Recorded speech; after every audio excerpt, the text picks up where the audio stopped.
सोचो, बिहार सरकार ने भागलपुर में अडानी पावर को जमीन दी सिर्फ 1 रुपए में प्रति वर्ग मीटर के हिसाब से, यानी हजारों एकड़ जमीन जिसकी असली कीमत अरबों में थी, लेकिन किसानों से छीनकर एक कागज पर साइन करके अडानी ग्रुप को दे दी गई। देश के 74% सोलर प्रोजेक्ट ऐसी जमीनों पर बने हैं जो या तो सरकार से 1 रुपए लीज पर ली गई या ग्राम सभा से जबरदस्ती अधिग्रहित की गई। यानी ग्रीन एनर्जी के नाम पर जमीनें तो हरी नहीं बची, लेकिन अरबों के खाते जरूर हरे हो गए।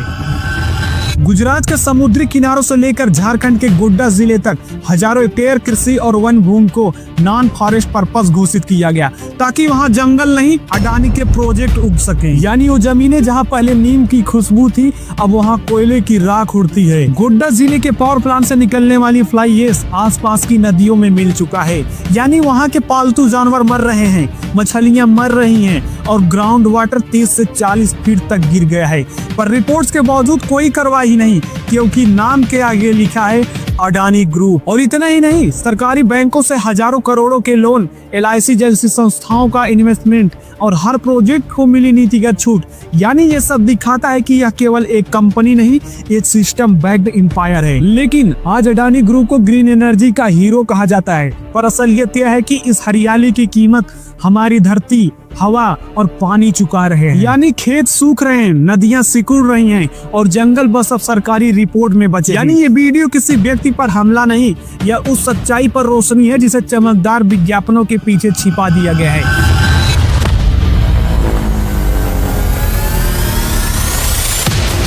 सोचो, भारत में जब भी उद्योगपतियों की बात होती है तो 2 नाम सबसे ज्यादा गूंजते हैं, यानी अंबानी और अडानी। लेकिन इन दोनों में एक बात का सबसे बड़ा फर्क है, अंबानी को हमेशा कॉर्पोरेट पावर का प्रतीक माना गया, जबकि अडानी को राष्ट्र निर्माण और विकास की पहचान दी गई। लेकिन जब विकास की रफ्तार पर्यावरण की सांसों पर भारी पड़ने लगे तो सवाल उठता है, क्या ये विकास वाकई देश के लिए हो रहा है या सिर्फ कुछ लोगों के लिए। यानी अडानी ग्रुप की जो सबसे बड़ी ताकत है, उनकी जमीन पर पकड़ रही है। यानी गुजरात से लेकर ओडिशा, झारखंड, छत्तीसगढ़ और गोवा तक जहां भी नेचुरल रिसोर्सेज हैं, यानी प्राकृतिक संसाधन, वहां अडानी की मौजूदगी जरूर दिखेगी। लेकिन इसी जमीन की कहानी छिपाए बैठी है देश के पर्यावरण की सबसे बड़ी त्रासदी। लेकिन अगर वहीं अडानी और इस जमीन के रिलेशन को देखा जाए तो भारत में पिछले 1 दशक में जितने भी बड़े औद्योगिक प्रोजेक्ट आए हैं, उनमें सबसे ज्यादा जमीन अधिग्रहण अडानी ग्रुप से जुड़ा पाया गया। किसानों की जमीन, समुद्र किनारे के तटीय क्षेत्र और जंगलों से घिरे इलाकों में, यानी विकास के नाम पर जो ग्रीन सर्टिफिकेट लिया गया, उसमें कई बार पर्यावरण कानूनों की अनदेखी हुई। यानी अगर उदाहरण में देखा जाए तो गुजरात के मुंद्रा पोर्ट, यानी यहाँ के लोकल मछुआरे ने कई बार शिकायत की कि पोर्ट बनने के बाद हमारी समुद्री रास्ते बंद हो गए हैं, मछलियों की प्रजातियां कम हो गई हैं और खारे पानी का फैलाव खेतों में बढ़ गया है। यानी इस इलाके में जो जमीनें पहले खेती योग्य थी, वो अब औद्योगिक कचरे और खारे पानी से बंजर हो चुकी है। यानी रिपोर्ट्स बताती है कि मुंद्रा पोर्ट के आसपास के 1000 हेक्टेयर से ज्यादा क्षेत्र में मछलियों की संख्या में 60% तक की कमी आई है। यानी अडानी ग्रुप को कई बार पर्यावरण मंत्रालय ने नोटिस भी भेजे। लेकिन वहीं दूसरी तरफ छत्तीसगढ़ स्टेट को देखा जाए तो जो भारत का फेफड़ा कहा जाता है, क्योंकि यहाँ के घने जंगल पूरे भारत को सांस देते हैं।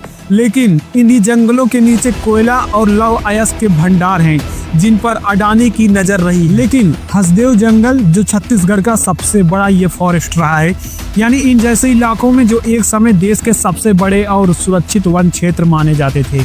लेकिन अडानी के कोयला प्रोजेक्ट्स को मंजूरी मिली, लोकल आदिवासी समुदाय ने वर्षों तक इसका विरोध किया, लेकिन धीरे धीरे उनका संघर्ष दबा दिया गया। यानी हसदेव जंगल में जहां एक समय पंछियों की आवाज हुआ करती थी, आज वहां सिर्फ मशीनों की शोर हुआ करती है। यानी पेड़ों की जड़ें काटी जा रही हैं ताकि कोयला निकाला जा सके। लेकिन पर्यावरण मंत्रालय का कहना है कि अगर यह खनन जारी रहा तो छत्तीसगढ़ की 30% हरियाली खत्म हो सकती है। लेकिन ऐसे पर्यावरण की बात नहीं है, यह उन हजारों परिवारों की बात है जिनकी जमीन, आजीविका और संस्कृति सब कुछ खो गई है। लेकिन अगर वहीं हम गोवा स्टेट की बात करूँ तो गोवा को हम सब स्वर्ग कहते हैं, यानी समुद्र, हरियाली, शांति। लेकिन अडानी यहाँ भी पहुँच गए और गोवा में अडानी की पोर्ट्स मरमंगा, यानी इसके जरिए कोयले की निर्यात का कारोबार शुरू किया गया।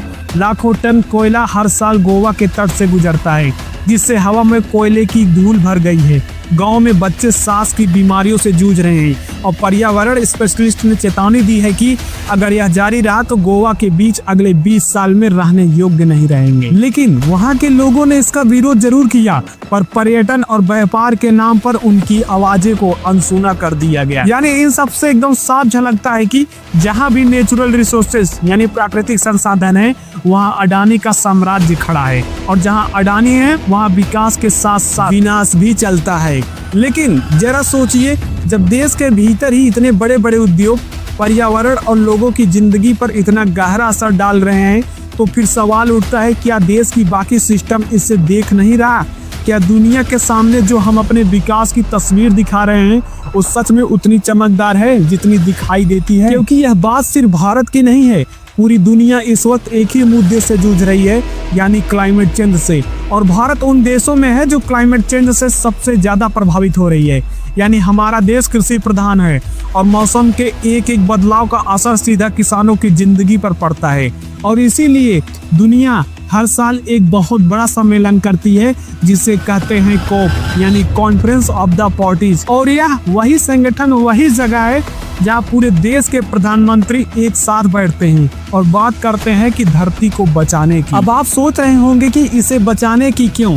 क्योंकि आज दुनिया के हर हिस्से में जलवायु परिवर्तन यानी क्लाइमेट चेंज का असर साफ दिखने लगा है। यानी कहीं बर्फ पिघल रही है तो कहीं जमीन सूख रही है, कहीं बाढ़ से लोग उजड़ रहे हैं तो कहीं गर्मी से लोग मर रहे हैं। और इसी पर रोक लगाने के लिए दुनिया ने कहा, चलो हर साल मिलते हैं और तय करते हैं कि धरती को कैसे बचाया जाए। और यहीं से शुरू हुआ यह कोप सम्मेलन। यानी इसमें करीब 200 देश हिस्सा लेते हैं और हर देश अपने अपने लक्ष्य लेकर आता है कि कितना कार्बन घटाएंगे, कितनी हरित ऊर्जा यानी ग्रीन एनर्जी बढ़ाएंगे और अपने देश में प्रदूषण को रोकने के लिए क्या कदम उठाएंगे। लेकिन अब आते हैं भारत पर। यानी भारत हर साल इस सम्मेलन में हिस्सा लेता है और कई बार अपने मजबूत बयान और लक्ष्यों से दुनिया का ध्यान खींच लेता है। यानी जब COP26 का सम्मेलन हुआ तो भारत ने उस सम्मेलन में एक बहुत बड़ा ऐलान किया था। यानी भारत ने कहा था कि हम साल 2070 तक नेट जीरो पर पहुंच जाएंगे। क्लाइमेट चेंज पर इस वैश्विक मंथन के बीच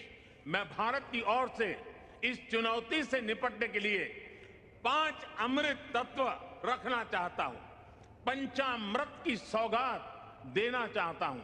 पहला, वर्ष 2070 तक भारत नेट जीरो का लक्ष्य हासिल कर। अब आप सोच रहे होंगे कि ये नेट जीरो क्या है? यानी साधारण भाषा में समझो, यानी जिस मात्रा में हम वातावरण में कार्बन छोड़ते हैं उतनी ही मात्रा में हमें उससे कम या खत्म भी करना होगा। मतलब जितना प्रदूषण पैदा करेंगे उतना ही पेड़ लगाएंगे, सोलर लगाएंगे, ग्रीन एनर्जी बनाएंगे ताकि धरती पर असर जीरो के बराबर रह जाए। और यही कहलाता है नेट जीरो कार्बन इमिशन। लेकिन भारत ने COP26 के सम्मेलन में सिर्फ एक नहीं बल्कि 5 बड़े वादे किए थे, जिन्हें कहा गया था पंचमृति यानी 5 अमृत वचन। उनमें से सबसे बड़ा था साल 2070 तक नेट जीरो का लक्ष्य हासिल करना। बाकी 4 वादे ये थे, 2030 तक भारत की कुल बिजली क्षमता में से 50% ऊर्जा नवीकरणीय स्रोतों से लाएंगे। 2030 तक 500 गीगावाट नॉन फॉसिल एनर्जी क्षमता तैयार करेंगे। 1 बिलियन टन कार्बन उत्सर्जन को कम करेंगे। 2030 तक जीडीपी की कार्बन इंटेंसिटी को 45% घटा देंगे। यानी ये सब तो सुनने में बहुत शानदार लगता है, लेकिन जरा सोचिए क्या यह इतना आसान है? क्योंकि यह वही भारत है जहां आज भी 70% से ज्यादा बिजली कोयले से बनती है, जहां बड़े बड़े उद्योग हर दिन टनों धुआं और ग्रीन हाउस गैस छोड़ते हैं, जहां एक तरफ सोलर और विंड प्रोजेक्ट की बात होती है तो वहीं दूसरी तरफ जंगल काटे जा रहे हैं और पहाड़ों को खोदा जा रहा है। अब सवाल ये उठता है, जब देश के सबसे बड़े उद्योगपति जैसे कि अडानी ग्रुप सबसे ज्यादा कोयले खनन और बिजली प्रोजेक्ट्स में शामिल हो, तो जो नेट जीरो 2070 का यह सपना COP26 में वादा किया गया था, यह कैसे सच होगा? यानी कागज पर तो भारत ने बहुत बड़े बड़े वादे किए हैं, लेकिन जमीन पर तस्वीर अलग दिखती है। यानी एक तरफ हम कहते हैं कि ग्रीन एनर्जी को बढ़ाना है, लेकिन दूसरी तरफ देश के कई हिस्सों में जंगल और जमीन कंपनियों को सौंप दी गई है। अब वो भी ऐसे प्रोजेक्ट के लिए जो पर्यावरण को नुकसान पहुंचा रहे हैं। यानी सवाल ये नहीं कि भारत ने लक्ष्य रखा या नहीं, सवाल ये है कि क्या भारत उस वादे को लेकर ईमानदारी से उस दिशा में बढ़ रहे हैं या नहीं। लेकिन अब बात करते हैं COP28 सम्मेलन की, यानी जो अभी हाल में हुई है। यानी यहाँ भारत ने फिर दोहराया कि हम अपने वादे पर कायम हैं और 2070 तक नेट जीरो हासिल करने के लिए लगातार काम कर रहे हैं। यानी भारत ने सोलर एनर्जी, हाइड्रोजन मिशन और ई-व्हीकल्स पर जोर देने की बात कही। लेकिन फिर वही बात, क्या ये सब सिर्फ कागज पर रहेगा या धरती पर भी दिखेगा? क्योंकि असल चुनौती वचन में नहीं बल्कि करने में होती है। यानी भारत को न सिर्फ नई नीतियां चाहिए बल्कि साफ सुथरे कॉर्पोरेट्स भी चाहिए, यानी जो प्रकृति से ज्यादा मुनाफे को न चुने। यानी अडानी जैसे उद्योगपति का उदाहरण यही अहम हो जाता है, क्योंकि जब एक तरफ उनके कोयला प्रोजेक्ट्स और बंदरगाहों से प्रदूषण फैल रहा हो तो दूसरी तरफ वही ग्रुप ग्रीन एनर्जी में इन्वेस्टमेंट की बात करे, तो यह विरोधाभास साफ दिखता है। ऐसे में जनता का अधिकार है कि वह सवाल पूछे कि नेट जीरो का वादा क्या सिर्फ दिखावे के लिए है या वाकई में धरती को बचाने की कोशिश है। क्योंकि सच्चाई है कि धरती को बचाने की जिम्मेदारी किसी एक सरकार या कंपनी की नहीं है, यह जिम्मेदारी हम सबकी है। लेकिन शुरुआत वहीं से होनी चाहिए जहां से सबसे ज्यादा प्रदूषण निकल रहा है। अगर बड़े उद्योग अपने लालच पर लगाम नहीं लगाएंगे तो 2070 तो क्या, आने वाले 20 दशकों में भी नेट जीरो का सपना पूरा नहीं हो पाएगा। यानी इस सम्मेलन का मकसद यह तय करना है कि धरती को बचाने के लिए हर देश अपना कितना योगदान देगा। लेकिन भारत में पर्यावरण का मुद्दा अभी भी आम आदमी का मुद्दा नहीं बन पाया है। लोग सोचते हैं कि यह किसी इंटेलेक्चुअल या एक्टिविटी का विषय है, लेकिन सच्चाई यह है कि जो सांस लेता है, जो पानी पीता है, जो खेत जोतता है, उसके लिए यह मुद्दा सबसे ज्यादा जरूरी है। यानी अगर जमीन किसी एक कॉर्पोरेट की हो जाएगी तो वहाँ हवा जहरीली और पानी निजी हो जाएगा। तो सवाल सिर्फ अडानी का नहीं रहेगा, सवाल हम सबका होगा। इसलिए अब वक्त आ गया है कि हम प्रकृति के बीच एक नया संतुलन बनाएं, जहाँ उद्योग भी बढ़े पर धरती की कीमत पर नहीं, जहाँ विकास भी हो पर इंसानियत और पर्यावरण के साथ। लेकिन दोस्त, मैं जाते जाते आपको बता दूं, मैं एक शब्द बताने जा रहा हूं जिसको आपको जानना बहुत जरूरी होता है, यानी SEZ, यानी स्पेशल इकोनॉमिक जोन। आखिरकार ये होता क्या है? यानी एक ऐसा खास इलाका या जोन होता है जिसे सरकार किसी देश के अंदर इसलिए बनाती है ताकि वहाँ बिजनेसमैन और इंडस्ट्रीज को बढ़ावा दिया जा सके। यानी इस जोन के अंदर कंपनियों को टैक्स में छूट, सस्ती जमीन, आसान नियम और सरकारी रुकावटों से राहत दी जाती है ताकि वहाँ ज्यादा निवेश करें और ज्यादा एक्सपोर्ट करें। यानी अगर इसको हम सरल भाषा में समझे तो मान लो भारत सरकार किसी जगह 1000 एकड़ जमीन लेकर कहती है ये इलाका अब स्पेशल इकोनॉमिक जोन यानी SEZ हो गई है। यानी यहाँ अब जो भी कंपनी फैक्ट्री लगाएगी उसे टैक्स नहीं देना पड़ेगा, बिजली सस्ती मिलेगी और विदेशी निवेश भी सीधा आ सकेगा। लेकिन आम जनता को इसका फायदा क्या बताया जाता है? यानी कि रोजगार मिलेगा, जो सबसे बड़ा फायदा लोगों को बताया जाता है, पर असलियत में कुछ और होता है। यानी कई बार SEZ के नाम पर हजारों एकड़ किसानों की जमीन ली जाती है और कहा जाता है कि यहाँ उद्योग लगेगा, नौकरियां मिलेंगी, पर बाद में या तो उद्योग नहीं लगता या वही जमीनें बड़े बिजनेसमैन हाउस को सस्ते में दी जाती है। यानी कई रिपोर्ट्स बताती है कि अडानी जैसे बड़े ग्रुप्स को भी SEZ के जरिए बहुत बड़ी जमीनें दी गई हैं। यानी जैसे गुजरात का मुंद्रा पोर्ट, यानी यहाँ अडानी पावर के लिए SEZ जोन बनाया गया और जहाँ उन्हें जमीन बहुत सस्ते दाम पर दी गई और बाद में वही कोयला प्लांट, पोर्ट और लॉजिस्टिक पार्क बन गए। इसी वजह से वहाँ की हवा जहरीली हो गई, यानी इन्वायरमेंटल डैमेज बहुत ज्यादा हुआ, जिससे वहाँ के लोकल लोगों का विस्थापन हुआ और प्राकृतिक संसाधनों की हानि जैसी समस्याएं बढ़ी। यानी इन सब इंडस्ट्रीज लगने से पर्यावरण पर बहुत बड़ा असर होता है। यानी मिट्टी की उर्वरता घटती है, तालाब सूखते हैं, जमीन में रसायन पहुंचते हैं और लोकल जल स्तर गिर जाता है। इससे मौसम और फसल पर एक बड़ा इम्पैक्ट पड़ता है। लेकिन जो सबसे बड़ा इम्पैक्ट पड़ता है वो बच्चों और बुजुर्ग की सेहत पर होता है, क्योंकि यहाँ की हवा जहरीली हो जाती है, यहाँ के पानी जहरीले हो जाते हैं, जिससे सेहत के लिए सबसे बड़ा हानिकारक है। इसलिए दोस्त याद रखना, जमीन सिर्फ खेत नहीं है, यह हमारी मिट्टी है, हमारी पहचान है। जब यही मिट्टी खो जाएगी तो हवा में जहर घुल जाएगा, पानी काला पड़ जाएगा और आने वाली पीढ़ियां सिर्फ तस्वीर में हरियाली देख पाएंगी।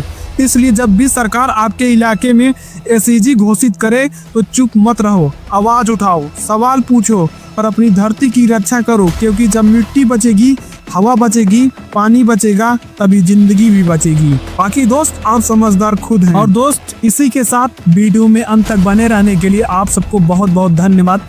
बाकी मिलते हैं फिर से नेक्स्ट वीडियो में। और हाँ, कमेंट बॉक्स में इस पर अपना ओपिनियन यानी नेचुरल रिसोर्सेस पर और इन्वायरमेंट पर अपना ओपिनियन जरूर देना। और हाँ, यदि आप political issue, social issue, current issue and reality series पर वीडियो पाना चाहते हैं तो चैनल को शेयर, सब्सक्राइब करके बेल आइकन दबाना ना भूलना, जिससे नई वीडियो सबसे पहले आप तक। और मिलते हैं फिर से नेक्स्ट वीडियो में, तब तक के लिए आप सबको बाय बाय।